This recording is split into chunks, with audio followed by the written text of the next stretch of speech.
সংযুক্ত আরব আমিরাত ইউএই সম্প্রতি প্রবাসী কর্মীদের জন্য ওয়ার্ক পারমিট এবং কাজের ভিসা প্রক্রিয়ায় বড় ধরনের কিছু ইতিবাচক পরিবর্তন এনেছে, যা বাংলাদেশ সহ বিভিন্ন দেশের কর্মীদের জন্য দারুণ সুখবর।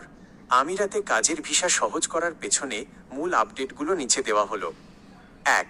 Work bundle platform. আমিরাত সরকার ওয়ার্ক বান্ডেল নামে একটি সমন্বিত ডিজিটাল প্ল্যাটফর্ম চালু করেছে। আগে যেখানে একটি কাজের ভিসার পুরো প্রক্রিয়া শেষ করতে একাধিক সরকারি দপ্তরে যেতে হতো এবং প্রায় 30 দিন সময় লাগত, এখন এই প্ল্যাটফর্মের মাধ্যমে মাত্র 5 দিন বা তারও কম সময়ে সমস্ত কাজ সম্পন্ন করা যাচ্ছে। এক জায়গায় সব কাজের অনুমতি, work permit, residency visa, medical পরীক্ষা এবং এমিরেটস আইডি পাওয়ার প্রক্রিয়াকে এখন একটি মাত্র অ্যাপ বা ওয়েবসাইটের অধীনে নিয়ে আসা হয়েছে। কাগজপত্রের ঝামেলা হ্রাস, বারবার একই তথ্য দেওয়ার ঝামেলা দূর করতে ডিজিটাল ডেটা শেয়ারিং ব্যবস্থা করা হয়েছে। 2. ভিসা নবায়ন ও স্পন্সরশিপ পরিবর্তন সহজ। নতুন নিয়মে যারা ইতিমধ্যে আমিরাতে আছেন তাদের জন্য ভিসার মেয়াদ বাড়ানো বা কোম্পানি পরিবর্তন করা আগের চেয়ে অনেক সহজ করা হয়েছে।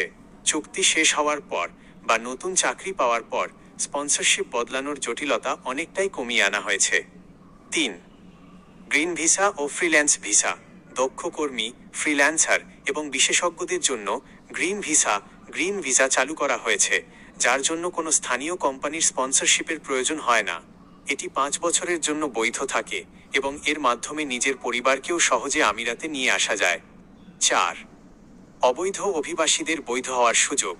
মাঝে মধ্যেই আমিরাত সরকার সাধারণ ক্ষমা বা ওভারস্টে ভিসার মেয়াদ শেষ হওয়া, ফি মওকুফ করে সহজ শর্তে নতুন ওয়ার্ক পারমিট নিয়ে বৈধ হওয়ার সুযোগ দিচ্ছে, যা বহু প্রবাসী শ্রমিকের জন্য একটি বড় স্বস্তি। সতর্কতা: ভিসা প্রক্রিয়া সহজ হওয়ার এই সুযোগে অনেক সময় ভুয়া বা প্রতারক চক্র সক্রিয় হয়ে ওঠে। তাই যে কোনো এজেন্সির মাধ্যমে বা সরাসরি ভিসার আবেদন করার আগে অবশ্যই কোম্পানির আসল অফার লেটার এবং ভিসা সংযুক্ত আরব আমিরাতের MOHRE ministry of human resources and emiratisation বা আইসিপি পোর্টাল থেকে যাচাই করে নেওয়া বুদ্ধিমানের কাজ হবে। আপনি কি নির্দিষ্ট কোনো পেশার ভিসার নিয়ম কিংবা কোনো নির্দিষ্ট আপডেট সম্পর্কে জানতে চাচ্ছেন?